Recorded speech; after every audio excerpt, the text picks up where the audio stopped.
అంటున్నారు తెలంగాణ సమాచార్. రాష్ట్ర రవాణా బీసీ సంక్షేమ శాఖ మంత్రివర్యులు పొన్నం ప్రభాకర్ గారు నేడు కరీంనగర్ డీసీసీ కార్యాలయంలో చొప్పదండి ఎమ్మెల్యే మేడిపల్లి సత్యం గారితో పాటు పలువురు కాంగ్రెస్ పార్టీ ముఖ్య నాయకులతో కలిసి పత్రికా విలేకరుల సమావేశం నిర్వహించడం జరిగింది.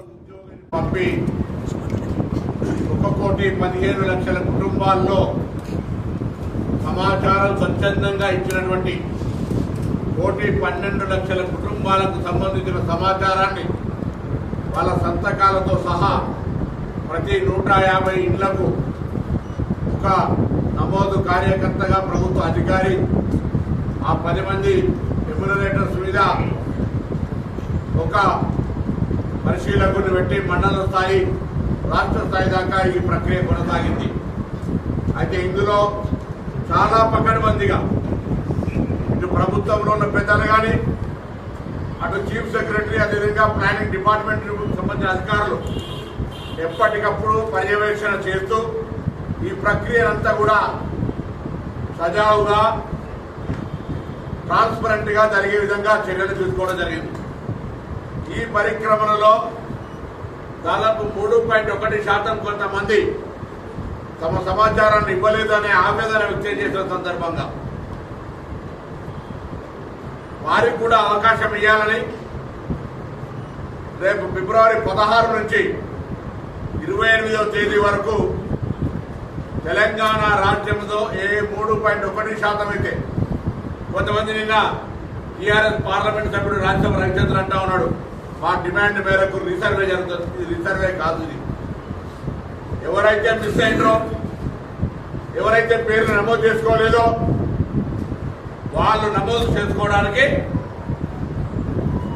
మరొక అవకాశాన్ని 10 రోజుల పాటు ఇచ్చే కార్యక్రమం 12 రోజుల పాటు. దాని తదుపరి మార్చి మొదటి వారంలో బడ్జెట్ కేబినెట్ సమావేశం పెట్టుకుని కేబినెట్ సమావేశం తర్వాత ప్రత్యేక శాసనసభ సమావేశాలు పెట్టి 42% స్థానిక సంస్థల్లో విద్యా ఉపాధి అవకాశాల్లో బలైన వర్గాలకు రిజర్వేషన్లు ఇవ్వాలనేటువంటి సంకల్పంతో చట్టబద్ధత తెచ్చే ప్రయత్నానికి సంబంధించిన కార్యాచరణ, ఈ కార్యాచరణకు అందరూ కూడా సహకరించాలని విజ్ఞప్తి చేస్తా ఉన్నాం. అయితే ఇక్కడ ఆశ్చర్యం అనిపిస్తా ఉంది. ఈ రోజు కూడా పత్రికల్లో అసలు సర్వేలో పార్టిసిపేట్ కానని, ఎవరైనా మనం ఏదైనా కార్యక్రమంలో పాల్గొంటే ఆ కార్యక్రమానికి సంబంధించి మంచి చెడును మాట్లాడే హక్కు వస్తుంది. ఆ కార్యక్రమంలో భాగస్వామ్యమైనప్పుడు ఆ కార్యక్రమం గురించి రివ్యూలో పార్టిసిపేట్ చేసే హక్కు వస్తుంది. అసలు టీఆర్ఎస్ పార్టీ అగ్ర నాయకత్వం ఎవరు కూడా ఈ సర్వేలో పార్టిసిపేట్ కాకుండా దాన్ని ఎంతసేపు విమర్శకే పరిమితం అవుతా ఉన్నారంటే వాళ్ళ యొక్క మానసిక స్థితి బలహీన వర్గాల పట్ల ఏ విధంగా అణచివేయాలనే దృక్పథం స్పష్టంగా కనబడతా ఉంది. లేదంటే చిత్తశుద్ధి ఉంటే ఇప్పుడు ఇచ్చిన అవకాశాన్ని వినియోగించుకోండి. మొన్ననే వారాలు కూడా పంపినాం.